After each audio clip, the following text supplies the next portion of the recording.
Nagagalak, ako, nung makita kayo, mas sigit na nagagalak ang ating Panginoon. Amen po ba? Bigyan mo ng high five yung katabi mo. Kaliwa kanan. Amen. At sabihin mo sa Kanya, salamat at dumating ka. Napalugod mo ang Panginoong Jesus. Amen. Pray ng ating Panginoon at niniwala po ako na may nakahandang pagpapala ang Panginoon sa bawat isa sa atin. Hindi man ito literal, pero kapag ang spiritual ang malago sa ating buhay, daig pa ang mayaman. Amen. Ang mayaman nakabase sa pera, pero malungkot ang buhay, hindi lahat. O, hindi naman lahat. Pero sabi nga ay wala rin ang ating kagalakan, kundi nasa ating Panginoon. Amen po ba? Praise God. So, ang ating pong bagong tema, kaya kung saan ng ating entity, freedom from the bondage. Hindi naman taon-taon, pero mostly, lagi po binibigay na tema sa atin ng Panginoon sapagkat kung minsan, di natin namamalaya na yung na palang ginagawa natin o nasa buhay natin ay bondage na o hadlang na o balakid na sa ating paglilingkod sa Panginoon. Dahil po tumayong lahat, basahin po natin ang Luke chapter 19.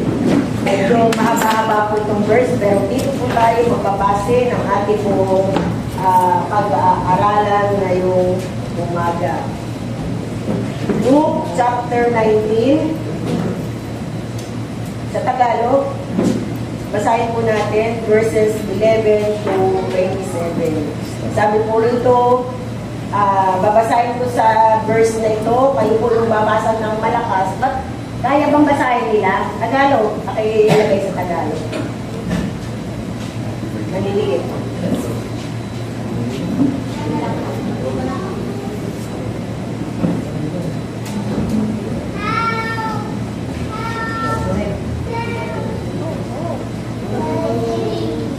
Okay, nasa English ba tayo? English ba? Meron na? Yes.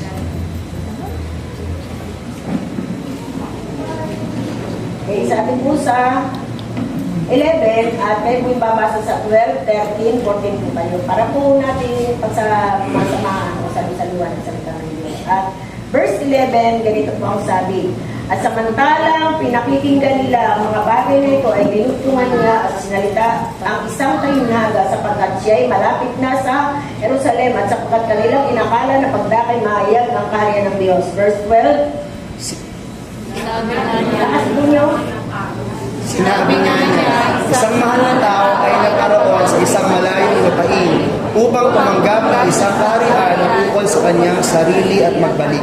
Verse 13, at tinawag niya ang 10 sa kanyang mga alipin at binigyan sila ng 10 mina at sinabi sa kanila, ipangalakal niyo ito hanggang sa ako'y dumating. 14, Datapwat pinapututan siya ng kanyang mga mamamayan at ipinahabot siya sa isang suko na nagsasabi, ayaw kami ito'y mga verse 15, at nangyari na siya hindi magbalik ng matanggap na kaharian at tinatawag niya sa kanyang harapan ang mga alipin niya o na binigyan niya ng salapi upang maalaman niya kung gaano ang kanilang bubuo sa pagkamalakal. Kaya po, verse 16, lakasan po natin. At dumating sa harapan niya ang unang nagsasabi, Panginoon, nagtubo ang inyong mina ng 10 mina. 17, at sinabi niya sa kanya, mabuting gawa, ikaw na mabuting alipin, sapagkat nagtapat ka sa kakaunti, magkakaroon ka ng kapamahalaan sa 10 bayan. 18, At dumating ang ikalawa na nagsasabi, Panginoon, nagtubo ang inyong mina ng 5 mina. at sinabi niya sa kanya, magkaroon ka naman ng kapamahalaan sa 5 bayan. 20, At dumating ang iba pa na nagsasabi, Panginoon, narito ang iyong mina na aking itinago sa isang panyo. dahil ako'y natakot sa iyo, sapagkat ikaw ay tao mabagsik, kinukuha mo ang hindi mo nilagay at ginagapas mo ang hindi mo iniyasik. Sinabi niya sa kanya, sa sarili bibig mo kita hinahabulan, ikaw ang masamang alipin. Nalalaman mo na ako'y taong mabagsik na kumukuha ng hindi ko inilagay at gumagapas ng hindi ko inihasik. 23, kung gayon, bakit mo hindi mo inilagay ang salapi ko sa bangko at nang sa aking pagbalik ay hingi ko yaon pati ang pinubo. At sinabi niya sa mga naharap, alisin ninyo sa kanya ang mina at ibigay ninyo sa may 10 mina. At sinabi nila sa kanya, Panginoon, siya mayroong 10 mina. 26, Sinasabi ko sa inyo, nabibigyan ng bawat mayroon, datapwat ang wala, pati ang nasa kaniya ay alisin sa kanya. last verse po, datapwat, ito'y aking mga kaaway na ayaw na ako'y magaling sa kanila ay dalhin nyo rito at patayin ninyo sila sa harapan ko. Tayo po yung manalangin. Hilingin po natin sa Banal na Espiritu Santo na maunawaan po natin ang ating kapapakinggan. At palinis po natin ang ating mga puso dahil kung ang ating mga puso ay puno ng kasalanan o whatever na nakalagay sa ating mga puso, unbelief, inggit, galit, sama ng loob, katakasan, hindi papasok ang salita ng Diyos at lalong hindi natin ito maunawaan. Kaya nga, hingin natin sa Holy Spirit, Lord, bago po ako makinig, ano man po ang nasumpungan sa akin, patawarin mo po ako, Panginoon, at gusto ko pong maunawaan ang iyong mga salita, O Diyos. Bigyan mo po ako ng pag-unawa, Panginoon, sapagkat ang salita mo, Panginoon, ay buhay. Buhay po ang salita mo upang ako ay manatiling naglilingkod sa iyo ng may katapatan at buhay. Salamat po sa pangalan po ni Jesus pong aming at dalangin. Lahat yung magsabi ng Amen and Amen. Nakakapo na po kayo. Sabi po sa ating topic ay, sa ating title ay Freedom from the Bondage of Sins. Amen? Hallelujah, hallelujah. Praise God. Welcome sa ating pastor na lagi natin ipinag-pray. Andito na si Pastor Jojo. Palakpan natin. Hallelujah. Praise the Lord. Amen. At sabi po rito sa ating title ay Freedom from the Bondage of Sins. Ulang yan ng S, sins. Ano po? Dahil marami po tayo matutuklas sa kasalanan dito po sa ating pong pag-aaralan. At kapag alam natin na ito ay kasalanan, sabi po ng Biblia, ito ay hadlang, ito ay balakid, ito ay harang sa paglago nating personal at sa pagdami o pagpapalak ng ating Panginoon. Amen? So napakalaki po pala ang bagay na kapag ang kasalanan ay naandyan, kahit gusto mo yung bagay na maganda, gusto mo yung bagay na inaasam mo sa iyong buhay, ay hindi mangyari, o kung mangyari man, very little, ano po, napakaliit, sapagkat mayroong bara.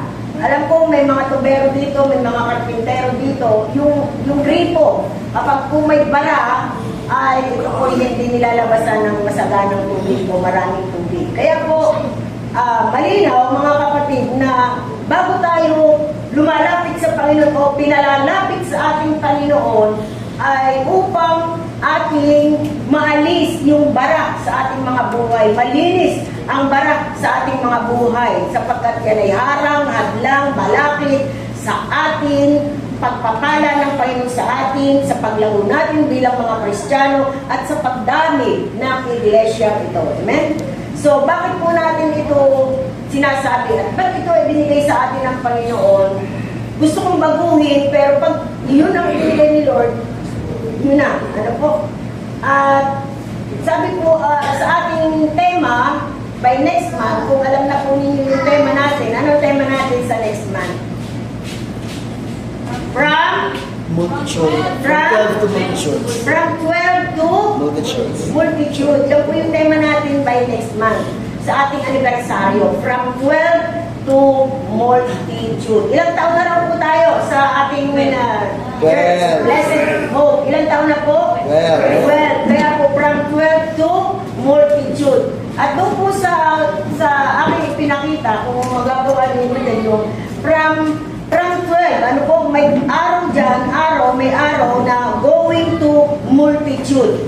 Kaya ngayon pa lang po mga kapatid, ay ating pong pag-aralan na kung ang tema natin from small to big, to bigger, ay dapat maalis yung harang, yung hadlang hadlang para sa susunod natin na ating pong pag-aaralan at ating tatalakayin, aaminin natin yung pagkilos ng Diyos sa paglabok sa iglesia ito. Kagaya nga ng sabi ko, ay naway walang bakanting upuan. Amen.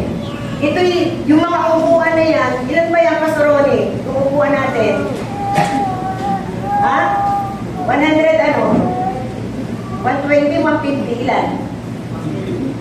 So, yan po yung ating mga upuan, 120. So, ilan pa lang po tayo. So, yung iniim natin, walang makakanting upuan. So, kailangan pa natin na mag-effort po tayo. Pero kung may mga hadlang, mga kapatid, yung ating ginugo, yung ating iniim na tumami o lumago, mga kapatid, ay medyo lalago naman, pero mabagal. Ano po? Kaya nga, sabi po rito ay alisin natin, sapagkat hahamunin tayo ng ating tema by next month na dumami talaga tayo. Bakit attendance lang ba tayo? Hindi. Kasi ang sabi ng Panginoon sa John chapter 16 verse 20 na pinahayo tayo ng Panginoon, pinagbubunga tayo ng Panginoon, at ang sabi roon, manatili ang inyong bunga. Sabihin po natin, manatili. So, hindi ka lang mag-i-invite, hindi ka lang mag-wiwin. Kailangan ng mga kaluluwa ay manatili sa ating Panginoon. Amen po ba? So kung may iniin na po tayo ngayon na i-invite natin, alagaan po natin sa prayer, alagaan po natin sa invite, alagaan po natin sa follow-up. So, tinan po natin na dito po sa ating binasa sa aklat ng Lucas chapter 19, mayroon pong mga kasalanan, that hinders the personal growth and the growth of, or the growth of the church. It may hinder our personal growth and the growth of the church. Tinan po natin doon sa ilan daw po kung natatandaan nyo yung alipin na tinawag ng Panginoon. Ilan? Hello? Sila ay 10. Pero ang nag-report lang ay 2 na good. Pero yung isa hindi good. Asan yung 7? Wala. Hindi sumipot. So, dito po sa ating pong pag-aaralan ay ano yung mga kasalanan na pwedeng maghinder o humarang o maging hadlang sa buhay natin bilang mga mananampalataya na kinukuman sa atin ng Panginoon na tayo ay lumago. Palaguin natin yung buhay natin spiritual una. Kasi paano ka makapagbibigay, paano ka makakatulong, makapagbibigay kung ikaw mismo kulang. Kaya tama naman po yung sinasabi ng iba na paano ka makapagbibigay kung ikaw ang wala, kung ikaw ang kulang. So, kailangan tayong mga kapatid mismo ang magpuno sa ating mga buhay. At tinan po natin doon sa isang servant na bumalik. So, kahit na siya ay walang magandang report, bumalik. Kesa doon sa 7, hindi na parang bula na nawala. At ang sabi po rito, ang unang kasalanan ng lalaking ito ay the spirit of fear. Ano daw po yun? Spirit of fear. Ano sabi ng lalaki ito? Ako'y natakot sa'yo. Dahil kayo mapagsik. Dahil ikaw ay mapagsik na tao. Kumukuha ka ng hindi sa'yo. Grabe binigyan na nga, pero ano sabi? Kumukuha ka ng hindi sa'yo. At kumukuha ka ng yung iniasik na aanihin, kukunin daw ng kanyang amo. Walang So, sabi po rito, the servant, nasa verse 2 po yun, 21. Yun na natin, verse 21. Sabi po dyan ay, For I feared. para makita po natin, dito po tayo sa Biblia. Dahil ako'y natakot sa iyo, sapagkat ikaw ay taong mabagsik, kinukuha mo ang hindi mo inilagay, at ginagapas mo ang hindi mo iniasik. Ako'y natakot sa iyo. Kasi ang tinitingnan niya dun sa kanyang amo, na pinakain siya, pinatulog siya, may bahay siya tinutulugan dun sa amo niyang maganda, ay ang tingin pa ng lalaking ito ay siya'y isang taong mabagsik. Cruel. sabi po sa ibang salin, at sabi po sa ibang synonym ng harsh ay strict, severe person, cruel person.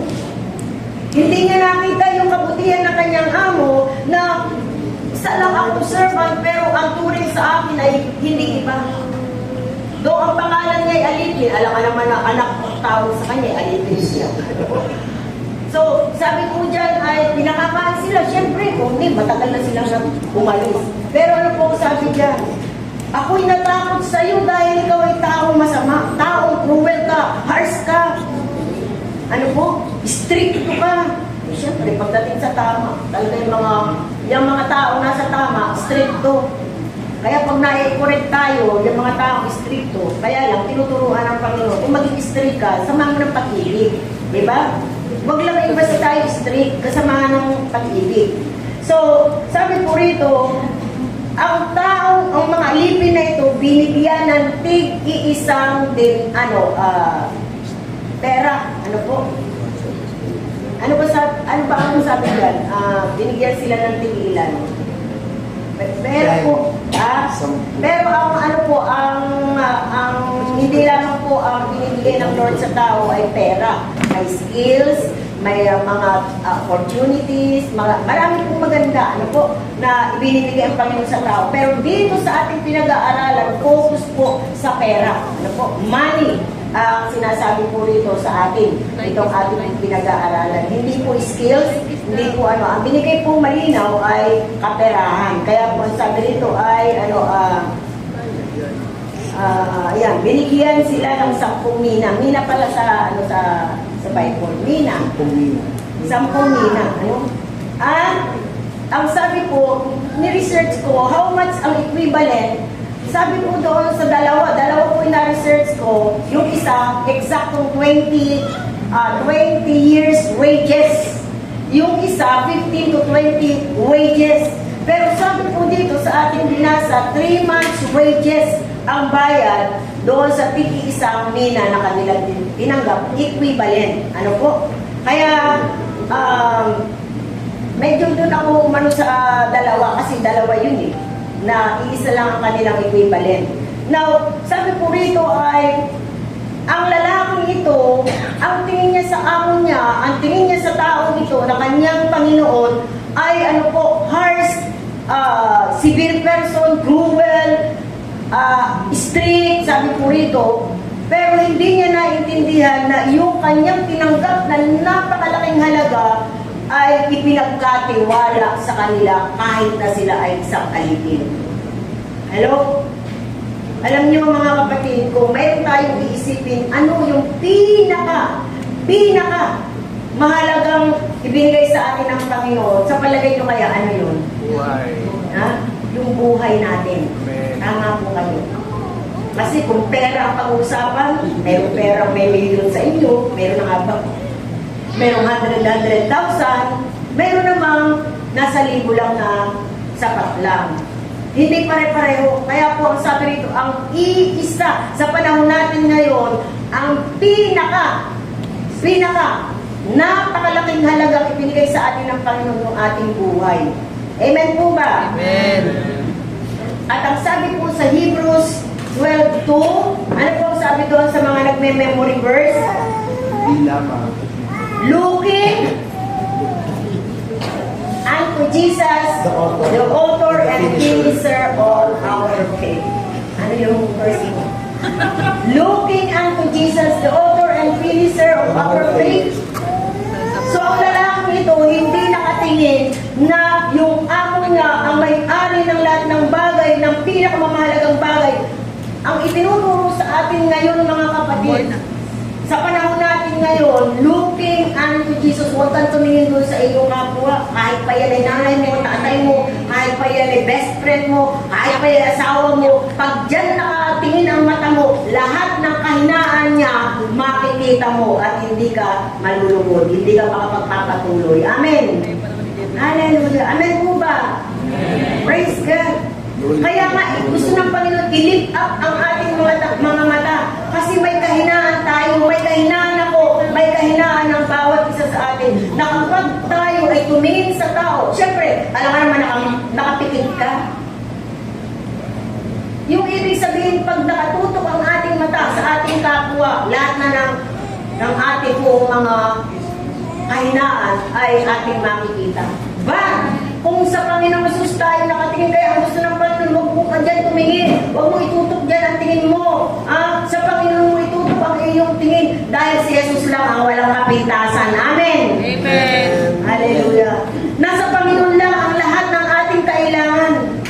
Pag sa tao, manghihirang ka, mangungutang ka, walang ibibigay sa'yo, sama pa ang loob mo. Pero kung sa Panginoon tayo nakatingin, sabi na ang Diyos, napakayaman, kaya niyang gawin ang lahat ng bagay.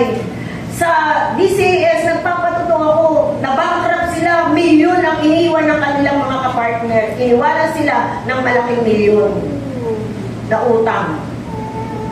Isang tao ma-hospital, ang sabi ay milyon ang kailangan doon sa operasyon niya. Hindi nila alam kung saan sila kukuha, pero silang mag-asawa na nalangin sa Panginoon, kapit ka, my Lord, wala kaming magagawa. Pero kapag narinig ko po ito sa DCS, nagpapatotoo sila, imposible, pero naging posible. Amen. Bakit? Sa Diyos sila lumapit. Sa Diyos sila tumingin. Kaya pag may problema ka, huwag mong awayin yung asawa mo o huwag mong awayin kahit sino. Amen ba? Hallelujah. Huwag mong awayin yung tao. Wala yung magagawa sa'yo. Kaya po, sa Panginoon tayo, dahil nasa Kanya lahat ang ating pangangailangan. I-focus natin ang ating mga sarili, ang ating mga matang spiritual sa ating Panginoon. At ang sabi sa John 12:32, exalting Jesus, people will come to Jesus. Amen? Na kapag tayo ay sa Panginoon nakatingin at siya ang idinataas natin sa mga tao, ano po ang sabi? Ayan, napakalinaw. And si Jesus na nagsasalita, when I am lifted up from the earth to draw all people to myself. Sinabi niya yan bago siya namatay. Na kapag siya na bayubay na doon sa krus ng Kalbaryo, lahat makakakita sa kanya na kung anong ginawa ng tao sa kanya, and yet, iniligtas niya tayo. Amen? At ito din ang sinasabi sa atin ng Panginoon ngayon, na sa ating pong pananampalataya, itaas natin si Kristo sa ating mga buhay, lahat tayo, itaas natin sa pagpapatotoo man yan, sa pangangaral man yan, sa pagsishare man ng salita ng Diyos, whatever na ginagawa natin sa Panginoon, si Jesus ang itaas natin at hindi na tayo mahirapang mag-invite pa ng mga tao. Amen! Hallelujah! Dahil anong sabi niya, I will draw all people to myself. Siya na ang gagawa, siya na ang kikilos. Doon tayo gagamitin ng Panginoon, pero di na tayo mahirapan dahil ang Panginoon ang kikilos sa kanilang mga buhay. Amen? Alin, isang yaya mo lang, tara, sila ka, sama ka sa akin. Hindi ka na mahirapan sa pagyaya. Ay, yung iba, niyayaya mo na. May problema na, may sakit na, ayaw pang lumapit sa Lord. Diba? May suliranin na, ayaw pang lumapit sa Panginoon.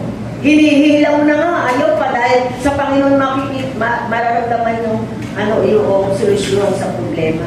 Kaya kung mga kapatid siguro hindi maramdaman, huwag ka lang pumunta rito as if, hindi ka ng attendance ko, mag-lista ako. No.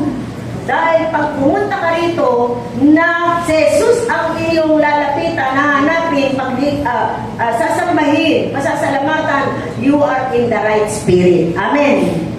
Nasa tama kang espiritu na kung saan ang Panginoon ang magbe-bless sa atin. Alam niyo po ba mga kapatid, si King Saul, na-remove siya sa throne niya. Ito po yung makikita natin sa unang Samuel 15:24. Nag-disobey siya sa Panginoon. Amen? Dinisobey niya ang utos ng Panginoon, lahat ng mga hayop, tao, bata, kahit pinasususo, buntis, patayin mo, sabi ng Panginoon. Alam niyo ang itinira? Lahat hayop pati hayop. Alam niyo ang itinira ni King Saul? Mga matatabang baka. Ano ang sabi niya? At sinabi ni Saul kay Samuel, ako'y nagkasala sapagkat ako'y sumuway sa utos ng Panginoon at sa iyong mga salita. Sapagkat ako ay ano daw? Ilakas po natin, ako ay natakot bayan at sumunod sa kanilang piling. Amen? Praise God. Pag pala tayo natakot sa banta ng tao, sa saway ng tao, huwag kang makakasimba-simba. Ang reliyon natin ay ganyan. Eh, wala na. Amen? Pero hindi sinabi, basta sinabi ng ating mga magulang kapag ganyan ang sinasabi nila. Sa hindi pa mga Kristiyano ang magulang. Ano po? Kaya nga pag sinasabi ko, bago po sagutin yung lalaking yan, tanungin mo muna. Ay natutuwa naman ako. Pwede ba, Jing? Naipatotoo ko yun. Na sinabi ni Jing kay Jojo, kung hindi ka nila sasama sa amin, hindi wala na. Diba? Tama ba yun? Sumama si Pastor Jo. Ano to? Si Juan ba ito? Bakit ganito, ha? Ang amin kasing dingding noon ay, butas-butas yung dingding. Ano po, nung una sa Sumisidro, ang church doon, pinapalta-palan ng mga ng mga plywood, pero sa labas, makikita mo, butas-butas, hindi mo akalain church yung nasa loob. Kaya po, ito yung sinasabi ko sa mga bago pa lang, magjojowa. O kung may jowa na at ayaw sumama sa Panginoon, iwanan mo, ayaw niyang kay Kristo, dadalhin ka niya sa impyerno. Hello! Pero kahit unbeliever yan at sumasama sa iyo sa gawain ng Panginoon, yes, lulutuin mo na lang yan. Amen. Amen para sumarap. Hallelujah. Praise God. Amen? Kasi po totoo nga mga kapatid, ano? Kaya nga sabi ko ito ay huwag tayong matakot sa tao. Amen? Dahil mali ang magiging desisyon natin. At ang solusyon, mga kapatid, kung tayo natatakot bilang tao, ang solusyon is to pray. Hello? Mag-pray tayo, Lord, natatakot ako. Panginoon, hindi ko alam kung anong gagawin ko. Pray, pray, pray every day, sabi na. And God will answer your prayer. As you go. Grow. Yes. Kaya sabi ko dyan, the solution to take away the fear in our hearts is to pray. Pray like David and Daniel. Kung si King Saul ay nadaig ng takot at siya ay nawala sa trono ng Panginoon, 10 ng kanyang sambahayan ay hindi na mauuluklok sa trono ng pagiging hari. Si Daniel po mga kapatid at saka si David, ang nakaharap sa kanya ay isang higante, maliit lang siyang tao, kaya sabi, aso na may dalang patpat. So ang tingin ni Goliath, napakaliit ni David. Pero ang pananampalataya ni David ay napakalaki sapagkat ang kanyang tiwala sa Panginoon ay naroon at siya hindi man sinabi ng Biblia, bat siya ng pananalangin sa ating Diyos. Ako naniniwala, natakot din si David. Uy, ang laki nitong aking kakalabanin. Pero silent man ang Biblia na nanalangin si David, pero yung bunga ng kanyang panalangin na may pagtitiwala siya sa ating Panginoon, na daig niya, napatay niya yung imposible na kanyang mapatay. Amen. Hallelujah. Kaya ang panalangin po ay nagpapatapang sa atin. Tandaan po natin yan. Amen po ba? Ang panalangin ay nagpapatapang sa atin. Kaya po, mga kapatid, huwag po tayong madadaig sa takot. Though tayong mga tao ay talagang natatakot, panalangin po ang solusyon. Pangalawa, ano pong ugali meron ang lalaking ito? Bakit po, mga kapatid, siya ay hindi nakapasok sa karya ng langit? Amen? May ungrateful spirit. Alam niyo, yung mga ungrateful spirit, yung mga tao kung hindi na marunong magpasalamat, maliit man o malaking bagay, yan po yung mayayabang. Ano po? Amen? Ano sabi sa verse 21 ng ating pong binasa? Nandito po tayo sa ating Biblia. Ang sabi po sa verse 1, dahil sa ako'y natakot sa iyo, sapagkat ikaw ay taong mabagsik, kinukuha mo ang hindi mo nilagay at ginagapas mo ang hindi mo inasik. Imbis na magpasalamat doon sa ibinigay sa kanya, ano po ang sabi? Ikaw ay taong mabagsik, kinukuha mo ang hindi sa iyo na iniyasik. Amen? So may ungrateful spirit itong lalaki ito. Kaya nga tayo mga kapatid, tinuturuan ng Panginoon na kahit po mga kapatid, Sa maliliit na bagay, magpasalamat tayo sa Diyos. Doon sa mga taong tumulong sa atin, nagbigay sa atin, pasalamat tayo. Hindi sila humingi ng bayad, pero yung pasalamat, masaya na sa puso ng tao yan. Ngayon lalo sa Panginoon. Ephesians 5:20, ano po ang sabi doon? Psalms 136, 1-3, and 1 Thessalonians 5:18. Ano po ang sabi sa 20? Basahin mo natin ng malakas. Always give thanks to God, the Father of everything, in the name of our Lord Jesus Christ. Dalawang word po ang tingnan natin dyan. Always. Pag sinabing always, palagi. Amen? And what? Another word is everything. Good or bad. Magpasalamat tayo. Sino yung hindi nagkasakit dito? Sino yung hindi nawalan dito? Amen. Ba, may nag-amen, hindi rin nagkakasakit. Tinanong ko sino hindi nagkasakit? Amen. Ha? Nagkakasakit tayo, di ba? Pero sabi nga sa panahon na yun, dapat po nagpapasalamat pa rin tayo. Amen? Praise God. 1 Thessalonians Psalms 136, 1-3. Ito po ay si David. Ano po ang sabi diyan? Give thanks to the Lord for He is good. Hindi siya bad. Good ang ating Panginoon. His love endures forever. Nananatili ang pag-ibig ng Diyos. 2, ano po ang sabi? Give thanks to the God of gods. Amen? Sino yung gods na maliit dyan? Tayo yun. Sabi sa John, sabi ng Panginoon, kayo yung mga Diyos kayo yung Diyos, maliit na G lang, hindi po yung malaki. Kaya sabi niya, give thanks to the God of gods, Diyos ng mga tao. And verse 3, give thanks to the Lord of Lords. Amen? Mga Lords tayo, pero maliit. Ang Lord na malaki, walang iba kundi ang ating Panginoon. Last verse, 1 Thessalonians. Marami po ito. Pero ito lang po yung kinuha ko. 1 Thessalonians 5:18. Ang sabi po dyan, in everything give thanks, for this is the will of God in Christ Jesus concerning you. Amen? Ito yung hindi na pagbubulay-bulayan minsan ng mga tao. Ano ba ito? Kristyano na ako, pero ba't dumarating pa ako sa ganitong pagsubok? Ba't ganito? May mga pagsubok na naman ako na ganyan. Bakit ganyan? Ano? Pero ano sabi ko dyan, in everything, good or bad, give thanks, for this is the will of God. May layunin ng Panginoon. Pag nade-delay ang blessing mo, may purpose ang Diyos. Amen. Yes. Hallelujah. Praise God. Lagi po tayo magpasalamat. Yan lang ang inihingi lagi ng Lord sa atin. Sa mga ginagawa niya sa ating buhay. Gumising ka na may lakas. Lord, salamat po. Nagising pa ako. Meron lang hindi nagigising, mga kapatid. Lord, salamat po. May kinakain pa kami. Lord, salamat po sa magapong ito.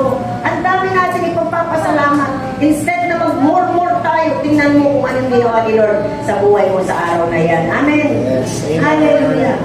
Kaya po, ito po yung mga nakakahadlang sa pagpapala ng Diyos sa atin. Kaya tayo ay minsan hindi lumalago. Pangatlo, may disobedient spirit. Anong utos ng Panginoon sa verse 13? Binigyan ko kayo ng mina. Anong sabi ng Panginoon? Ipangalakan nyo yan hanggang sa aking pagbabalik. Darating ba si Kristo? Amen. Amen. Darating ang Panginoon. Pangako niya yan. Sabi nga, huwag na natin hintayin yung tribulasyon. Baka hindi na natin kaya. Yung alam may kaunting pagsubok, hindi na makasumbay. Lalo pa kaya yung tribulasyon. Ha? Patakayan na yan. Alisan na talaga yan ng yaman. Alisan na talaga yan ng trabaho. Alisan na talaga yan ng pagkain. Kaya nga sabi ko dyan, surrender natin sa Lord yung disobedient spirit. Sabi sa verse 13, may iniutos ang Panginoon. And even in the beginning, ano po ang kasalanan ni Eva at Adan? Disobedient. Alam nila ang utos ng Panginoon, huwag kang kakain ng bunga ng pagkakilala ng mabuti at masama. Pero anong ginawa ni Eva? Kinain at binigay kay Adan. Amen? Kaya simula noon, yung spirit of disobedience hanggang ngayon dumadaloy sa ating mga dugo. Bakit tayo masuwayin? Bakit tayo ay mga umaayaw sumunod? Dahil po sa Espiritu yan. Tingnan natin 1 Peter 2:8, Colossians 3:6, and 1 Samuel 15:24. Ano po ang sabi? Verse 8, basahin natin. At isang bato nagpapatisod sa kanila at malaking bato na nagpabagsak sa kanila. Yan po nagpatisod, yan po yung nag-fall. Ano po? Yan po yung disobedient. Ano po? Nagpatisod. Ibig sabihin, dahil ayaw nilang sumunod. Mayroon bang, ito po sa Colossians 3:6, tingnan natin. Colossians 3:6 and 1 Samuel 15:24. Tingnan natin. Dahil sa mga bagay. Dahil saan? Mga bagay na ito ay dumarating ang puot ng Diyos sa mga anak ng pagsuway. Doon po sa mga unang verse, sa 5, 4, 3, nandun po yung mga kasalanan ng mga tao. Inisa-isa po roon, ano yung mga ginagawa ng tao na kasalanan na dahil ang sabi diyan ay dahil sa mga kasalanan na yan ay dumarating ang puot ng Diyos sa mga anak na pagsuway, sa mga anak ng disobedient, ayaw sumunod. Pero sabi sa verse 7, mga kapatid, hubarin nyo na ang inyong lumang pagkatao at magbihis kayo ng bagong pagkatao na Tingnan nga natin, para magandang basahin natin yan. 4, 5, and 7. Tingnan po natin kung mayroon dyan tayo na nababasa. Alam mo ba yung mga kasalanan na yun, sabi ng Panginoon, dahil sa mga kasalanan na ito, dumarating ang puot ng Diyos sa mga anak ng pagsuway. Meron ba?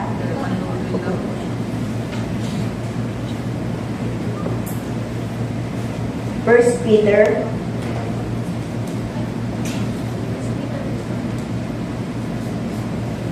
Ano po ang sabi? Na kayo'y magsilapit sa Kanya na isang batong buhay na sa katotohanan itinakwil ng mga tao datapot sa Diyos ay hirang na mahalaga. Kayo rin naman, na gaya ng mga batong buhay, ay natatayong bahay sa ukol ng Espiritu kung maging parang hindi atato. First, ano yan? 1 Peter 2:8.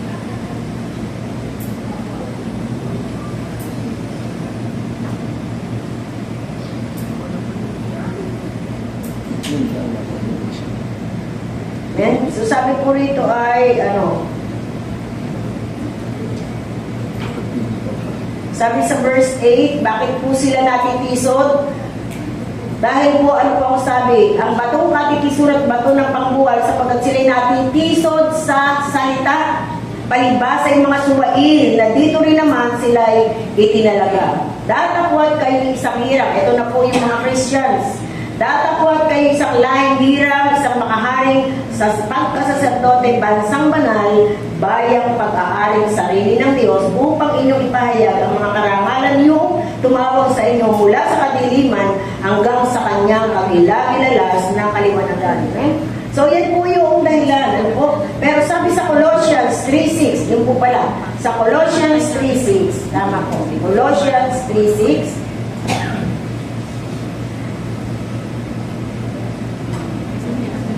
siguro sa 4, sabi po dyan, sapagkat si Kristo na ating buhay ay mahayag nga rin kayo sa nakasama niya sa kaluwalhatian.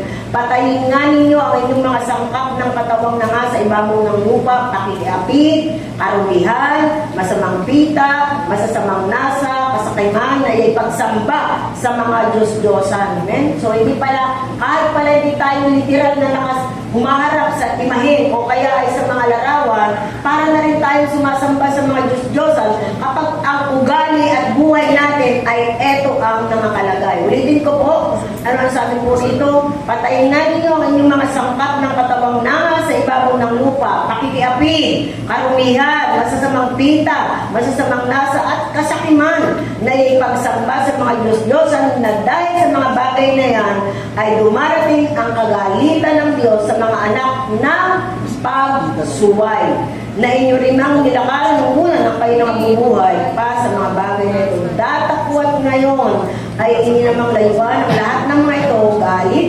kapuotan, paghihinala, yan, panunungayaw, mga salitang kahalay-halay mula sa inyong mga bibig. Joke only, diba? Joke only, pero kahalay-halay na mula sa inyong bibig. Kaya po, sabi dyan, magbihis tayo sa verse 10 ng bagong pagkatao na nagbabago ang kaalaman ayon sa kalarawan niya o lumalang sa Kanya. Amen? So, nandyan po, at ito po sa 1 Samuel 15:24, ay bakit po si Samuel, ayan, sabi po dyan, ay kaya siya nagkasala at sumuway, disobey God's command, it is because, sabi po dyan, ay natakot siya sa tao. Nag-disobey siya. Ayan po. Mas bininit niya ang salita ng tao kaysa sa salita ng ating Panginoon. At bukod po doon, mga kapatid, siya ang naghandog na hindi naman siya ang dapat maghandog ng pagkapayapaan. Ano po? Siya po ang naghandog at siya ay pinagalitan ni Samuel. Amen? Dahil hindi niya trabaho, kinukuha niya ang hindi niya trabaho. Kaya nagalit sa kanya si Samuel. At ito po yung pamuli. Sabi po rito, ano ba yung kasalanan ng lalaking ito na nakahadlang sa kanyang personal paglago at sa paglago, maaari din ang ating iglesia na ito po yung binabanggit din sa atin, the spirit of laziness. Verse 20, ano po ang sabi diyan sa ating binasa? Dumating ang isa pa, nagsabi, Panginoon, narito yung mina na aking itinago sa isang panyo. Laziness. Katamaran. Paano kapag papalain kung ito ay tamad? Kahit mayroon ka ng trabaho, kung palagi ka namang late, palagi kang absent. Ha? Tamad. Ayaw, ay mga tamad, ayaw mahirapan sa pagtatrabaho. Ano po? Kaya nga sabi po sa Proverbs 13:4, tinan po natin. Proverbs 13:4. Kaluluwa ng pamahan sa ako. Ang kaluluwa ng tamad ay nagnanasa at walang makukuha. Ngunit ang kaluluwa ng masipag ay tutusang sagana. Amen. Diba? Kung sino po yung masisipag, siya po yung nagkakaroon. Pero yung mga tamad, ay wala. Hingi daw lang ng hingi. Kaya minsan, parang, hindi naman sa paano, Lord, parang nakakatamad pagbigay doon sa sa mga nangingi sa jeep. Ayaw mo balak ng buto. Ha? Pwede naman pumasok ng katulong. Ano, yung panty ng kanyang anak, yung short na nakasuklog dito, tapos kung ano pa yung nakakalagay sa bag. Yung isa naman, kinis na kinis ang mukha. Kung hindi nakakabili ng pangpakinis. Tapos yung isa naman, may ano sa ngipin. Ano yan? May brace ang ngipin. Tapos yung isa naman, may cellphone pa. Isa naka-Rolex. Hallelujah. Ano po? Kaya nga sabi ko, nangihingi itong mga ito talaga mas maganda pa sa hinihingan Kaya, hindi naman ako'y nakatingin sa ganun, kundi parang sabi sa radyo, narinig ko sa television, huwag kayong magbibigay sa mga ganyan kasi madalas yan na na-aksidente. Nagmamadaling pumunta doon sa jeep para mangilig, pero hindi nila alam, delikado sila. Kaya pinauuwi na yan sa kanila makulong, ba't marami na naman ngayon. Ano po? Kaya sabi ko dyan ay ang kaluluwa ng tamad, may pangarap, may dream, pero hindi natutupad. Kasi wala tamad. Ang Proverbs 18:9, ano po ang sabi doon? Siya sa kanyang gawain pabaya ay isang kapatid ng maninira. Ito ang grabe. Ha? Pag daw meron tayong gawain, napabaya tayo dun sa ating gawain, kapatid pala tayo ng maninira. Ayaw nga naman, di ba? Pag pinabayaan mo, masisira yung bahay. Di ba? Pag pinabayaan mo isang gawain, masisira. Kaya pala sabi yan, siyang sa kanyang gawain ipabaya ay isang kapatid ng maninira. Parang kagaya ng ang kapatid na sinungaling ay magnanakaw. Ano tama ba balikan? Ang kapatid na magnanakaw ay sinungaling. Ano po? So, sabi po dyan ay huwag tayo maging tamad. Hebrews 6:12. Upang kayo huwag maging tamad. Ano po sabi dyan? Basahin na natin na malakas. Upang kayo'y huwag maging tamad, maging mga katulad kayo sa kanila na sa pamamagitan ng pananampalataya at ng pagtitiis ay nagmamana ng mga pangako. Kung daw tayo po ay magiging masipag sa ating buhay spiritual na may pagtitiis, ano ang kapalit niyan? Ano ang dulot? Ha? Ano po ang dulot sa atin? Magmamana tayo ng o baka hindi nyo alam, may pangako si Lord sa atin. Buhay na walang hanggan. Wala pa rito dun sa lupa. Dun pa sa kabilang buhay yan. Pagkamatay natin, doon pa natin makukuha. Ang hawak-hawak lang natin ngayon, pangako ng Lord. Pero katuparan ng pangako ng Diyos ay sa kabilang buhay. Amen. Kaya nga, tayo ini-encourage ng salita ng Diyos, tayo manatili, kahit may sacrifices dyan, kahit na may nangyayari sa ating hindi magandang bagay, sige lang, sunod lang, sige lang, sapagkat ang pangako ng Panginoon hindi dito sa lupa, doon sa kabilang buhay. Kaya nga mga kapatid, tinan po natin, malinaw ang banal na kasulatan sa Luke 19, na ang mga nakatanggap ng pangako ng ating Panginoon at kinalugdan ng Diyos at tunay nakapasok sa kanyang kaharian ay sabi sa verse 17 and 19, yaong mga masunurin. Amen? Hello? Masusunurin. Utos po ba ng Panginoon na pumunta ka ng araw ng linggo dito? O utos ni Pastora at saka ng church? Sino po ang nag-utos? Ibigay mo ang isang araw o ang ika-anim o ikapitong araw sa ating Panginoon. Amen? Eh kung si Jesus nagpahinga ang tao hindi nagpapahinga. Pati araw ang linggo, pinagtatrabaho. Grabe! Nahigitan pa si Jesus! Hello!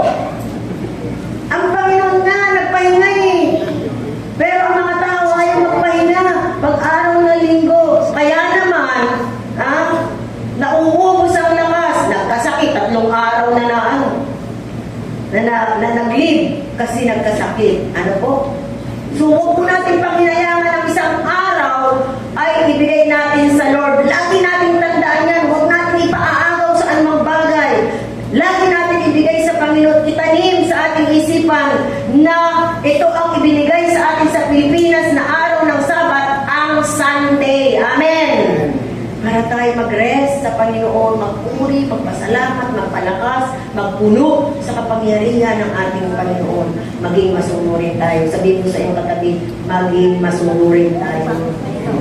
Then, nakita natin kung ano nangyari sa masuwayin. Nakita po natin mamaya. Sabi po sa pangalawa, sabi po rito, ang mga kinalugdan ng Diyos at tunay na nakapasok sa kanyang kaharian, sabi po rito, yung matatapat. Alam niyo ba yung matatapat? Ang ganda po pala ng meaning ng matapat. Ang matapat, nagtatrabaho kahit hindi binabantayan. Hello? Yes. Yan pala yung matatapat. At yan palang matatapat, kahit po hindi itulak o hilahin, ay tumatrabaho. Amen. Na kahit hindi ka hilahin, magsimba tayo. Hihilahin mo pa, tutulong mo pa. Sige na, pumunta ka sa simbahan. Hindi po pala tapat pagkaganyan. Pero ang taong tapat, may desisyon sa kanyang sarili. Kahit di siya pilitin, kahit di siya itulak, pupunta siya sa gawain ng Panginoon. Amen. Hallelujah. Amen kaya? Amen po ba? Amen. Dahil mga kapatid, pag pinatunayan natin sa Panginoon na tayo tapat, 100%. Kasama tayo sa kanyang kaharian. At ang last, sabi po dyan, hindi lang masunurin, hindi lang matapat, nagbubunga. Ano ang bunga ng kanilang pagsasakripisyo, pagtatrabaho, pagiging masipag nila, pagiging matapat nila? Ano po ang sabi? Nag-gain sila ng yung 5, yung 10, nag-gain ng, ano tawag sa Tagalog nagbunga o nadagdagan sila ng 10. Yung 5, nadagdagan ng 5. Amen? Praise God. Pero yung isa na itinago pa, ang sabi, kunin mo yung nasa kanya, ibigay mo doon sa may 10 pa. Wow. Amen? Kaya pag tayo ay tatamad-tamad at tayo natin maglingkod, yung nasa iyo, kukunin pa, ibibigay sa iba. Amen? At isang bagay din, baka yung bahay mo ginagawa mo ngayon, dahil sa ipaglilingkod, ginagawa na ni Lord yung bahay mo, eh pagkatapos ayaw mo nang magpatuloy, ibibigay yan sa iba. Hello? Ibibigay ng Panginoon sa mga matataka. Doon sa mga masunurin. Amen? Kaya tayo po ini-encourage, mag-invite ka, mag-soul winning ka. Dahil yan ang ipipresent natin sa langit. Amen. Lord, eto, nagbunga sa buhay ko yung ginawa mo sa akin, Panginoon. Na ipinatuto ko, pinagaling mo ako, ipinatuto mo ako, pinagpala mo ako. Dati nangungupahan ako, may bahay na ako ngayon. Lord, dati wala akong trabaho. Meron akong trabaho na nakakatulong ako sa gawain mo, Panginoon. Kaya eto yung bunga. Hallelujah. Praise God. Hello. Sabi ng isang lalaki, ba't ako magpapasalamat sa Diyos? Ako ang nagsunog ng pilay ko, bakit ako magpapasalamat sa napas niya? Ano po? Ano? Sabi gano'n, hindi ka magpapasalamat sa Lord, ang Lord ang nagbigay sa iyo ng ano. Sabi niya, hindi. Ako ang ako nagpakahirap dito. Nagsunog ako ng aking kilay sa pag-aaral, kaya ako nakatapos. Tandaan po natin, wala tayo. Pagbuho ba rin ng Panginoon ang meron tayo, pag-aalisin ng Lord ang meron tayo hanggang sa kauli-ulihan yung buhay natin. Hindi natin may tatanggi, Lord, wag muna yung buhay ko. Gusto kong magbuhay sa mundo ito, hindi. Pag yan ay kukunin na ni Lord, hindi natin may tatanggi sa ating Panginoon. Kaya nga, mga kapatid, ito encouragement sa atin. Yung dalawa, sabi ng Panginoon, ikaw na mabuting alipin, nagsapat ka sa kakaunti, pumasok ka sa ating kaharian. Welcome na welcome sa kaharian ng Diyos, ang dalawang yun. Pero yung isa, hindi. Pero yung 7, wala. Hindi kasama doon yung isang yun na masama. Kaya po, mga kapatid, i-aim natin sa ating sarili, Lord, maging kapakipakinabang ang buhay ko. Gusto ko, Lord, na makasama sa iyong kaharian. Dahil po, mga kapatid, opposite ang lugar na kung ang langit ay napakasaya, napakagandang lugar, opposite ang impyerno. Tingnan po natin, ano po ang sabi sa Bible? Anong ginawa ng mga ano po dito sa huling talata sa 27? Ano po ang sabi diyan? Sa Luke 19 po, tingnan po natin, ano nangyari doon sa lalaki, siya po ay pinagapos ng Panginoon at itinapon sa nagngangalit na lugar. Ano po, sabi niya, pinapatay. Ayan po. Sa ibang salin po, mga kapatid, ang sabi po rin, ipinatapon siya sa labas, doon sa nagngangalit ang ngipin at sa kadiliman. Ibig sabihin, doon po yung impyerno.